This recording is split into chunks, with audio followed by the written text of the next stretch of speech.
Je me suis adressé à vous avant Noël pour essayer de vous expliquer quelle était alors la situation pour ce qui est de vos préoccupations essentielles. Il me semble que depuis lors, beaucoup de choses se sont simplifiées et par conséquent précisées et que chacun commence à y voir plus clair quant à l'avenir. D'abord, la sombre année 1968 est maintenant derrière nous. En même temps, on n'aperçoit pas de difficultés prévisibles sur le plan politique. La France est à nouveau installée dans la stabilité, cette stabilité dont le général de Gaulle est et sera longtemps encore le symbole et le garant. Dans ces conditions, nous nous trouvons face à nos problèmes véritables. Et c'est la tâche du gouvernement, appuyé sur une majorité solide, de chercher à y trouver des solutions. Ces problèmes, dans l'immédiat, sont toujours les mêmes, ceux dont je vous ai déjà parlé et dont sans doute je vous parlerai souvent encore. L'éducation nationale, la situation économique, c'est-à-dire notre vie de tous les jours à chacun d'entre nous. Quant à l'éducation nationale, c'est un fait que la rentrée de janvier s'est faite normalement. Mais depuis quelques jours, nous constatons une nouvelle flambée de désordres qui sont intolérables et qui constituent une insulte à la dignité de l'université. En disant cela, je pense en particulier aux actes de vandalisme contre les bâtiments et le matériel auxquels nous assistons. Bâtiments et matériels qui sont cependant l'instrument de travail des étudiants et la propriété de la nation. Ces actes sont proprement scandaleux et témoignent de la part de ceux qui les commettent d'une irresponsabilité que l'on a peine à comprendre. On la comprend d'autant moins quand on fait la comparaison avec le soin que les ouvriers, en grève en mai et en juin pendant des semaines, ces ouvriers mêmes que nos enragés avaient cherché à attirer dans leur jeu, aux soins que ces ouvriers ont mis à traiter le matériel de leurs usines, qui n'est pas non plus leur propriété, mais qui est aussi leur instrument de travail. Le devoir du gouvernement est de maintenir l'ordre et il n'y faillira pas. Déjà, j'ai dit qu'aucune occupation de bâtiments universitaires n'était plus tolérée. Et dès que des tentatives sont faites, les mesures nécessaires sont prises immédiatement. De la même façon, nous appliquerons sans défaillance et dans toute la mesure indispensable les mesures disciplinaires que le règlement ou la loi nous autorise à prendre. Chacun peut constater d'ailleurs que les abus dont je parle sont le fait de petites minorités qui apparemment ne se résignent pas à ne plus faire parler d'elles. Ceci étant, le grand problème, c'est d'appliquer la réforme de l'université, avec la participation de tous, enseignants et étudiants. Certains, et ce sont toujours les mêmes, qui recherchent systématiquement le désordre. Certains s'y refusent, bien qu'ils aient, en mai, demandé cette participation, montrant ainsi que ce n'est pas la réforme qui les intéresse, mais bien la contestation pour la contestation et en définitive l'anarchie. Je suis pour ma part convaincu qu'ils ne seront pas suivis par la grande majorité de leurs camarades. Et de toute façon, le gouvernement ira de l'avant, conformément à la loi, pour doter enfin la France de cette université moderne dont elle a tant besoin. La situation économique est, je le disais, le second de nos grands problèmes. Et je constate que, quant à elle, les conditions sont toujours satisfaisantes. La production va se développant, l'emploi s'améliore, quoi que puissent en dire certains qui, envers et contre tout, s'obstinent à tirer des conclusions absurdes de statistiques manifestement incertaines. En dépit de cette situation qui est bonne, je disais en décembre que les Français restaient mélancoliques et que beaucoup formulaient des pronostics pessimistes quant à l'avenir. En réalité, ces Français-là me rappellent le docteur Knox, célèbre personnage d'une comédie sur la médecine, qui professait que la santé est un état anormal qui ne présage rien de bon. Cependant, la réalité a une certaine force de persuasion, et j'ai l'impression que le sentiment général commence à changer.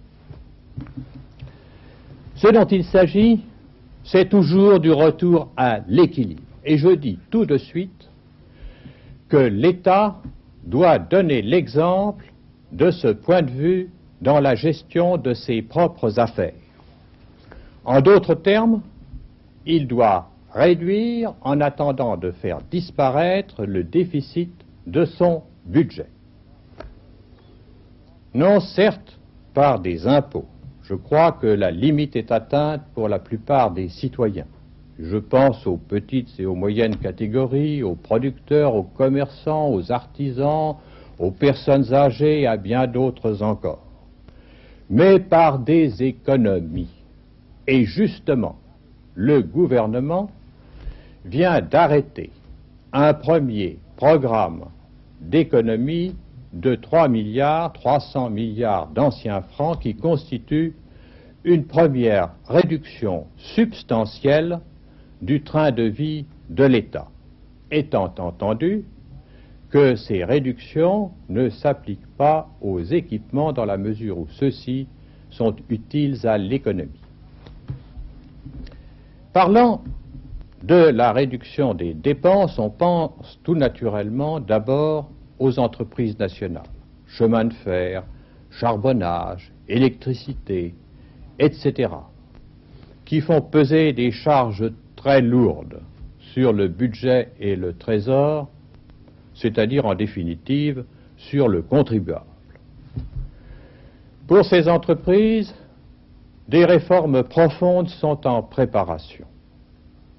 Leur application sera difficile et même douloureuse, mais il faudra y veiller avec résolution, étant bien entendu naturellement qu'il n'est pas question de porter atteinte au principe des nationalisations, non plus qu'aux droits des personnels.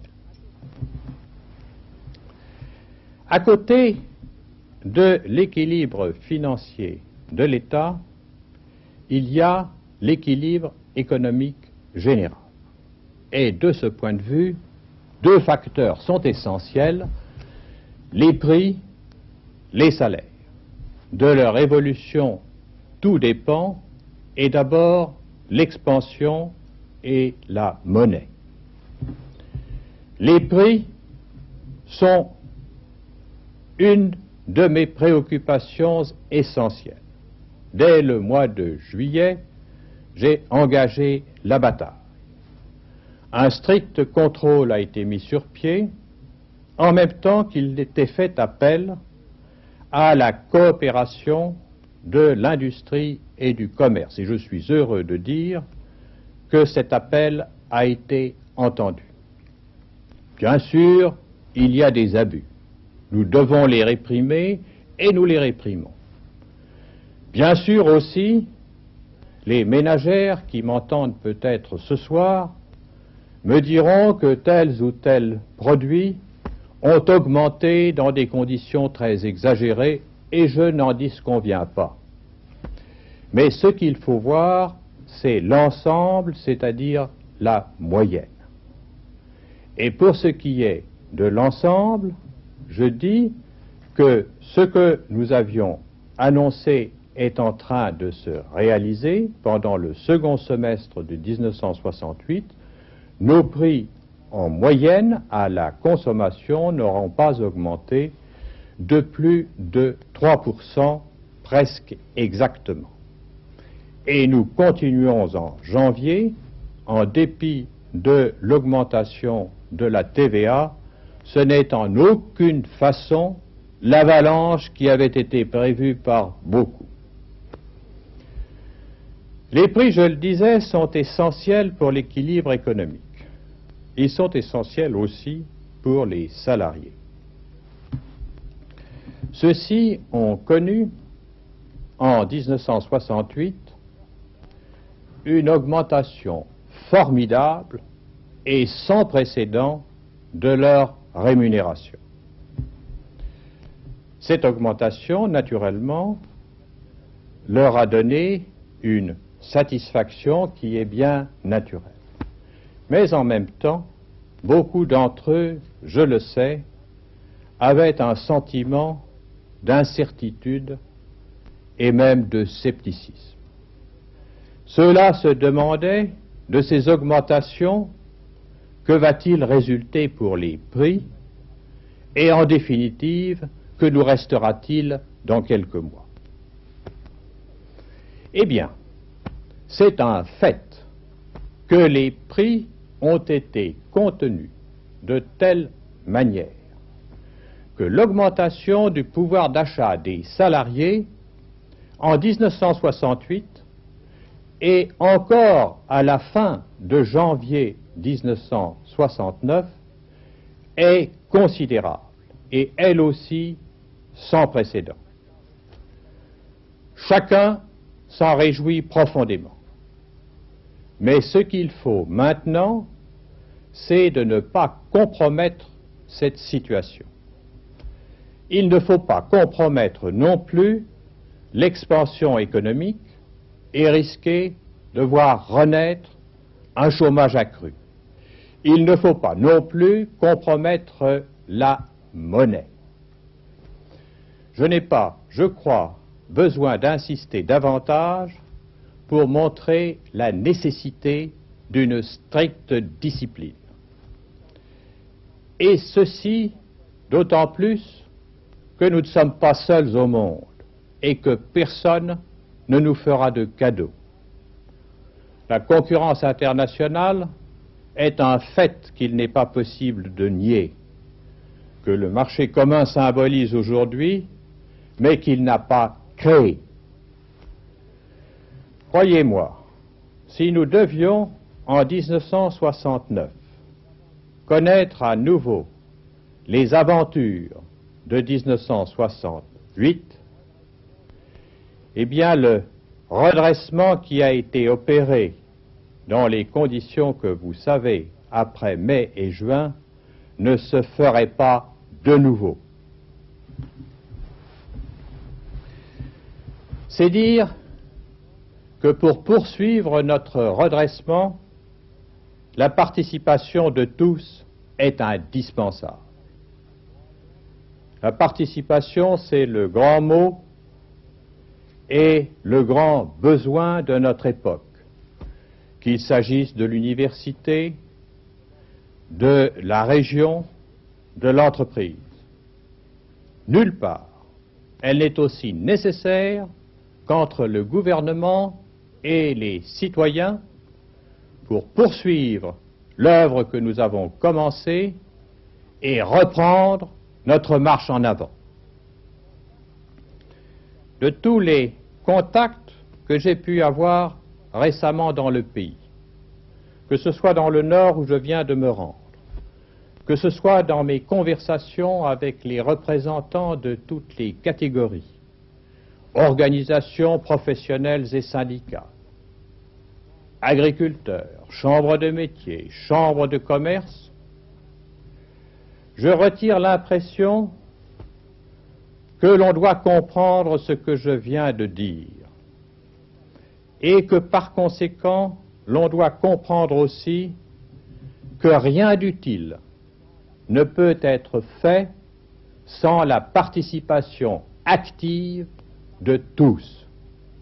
C'est cette participation que je vous demande de m'apporter et d'apporter au gouvernement.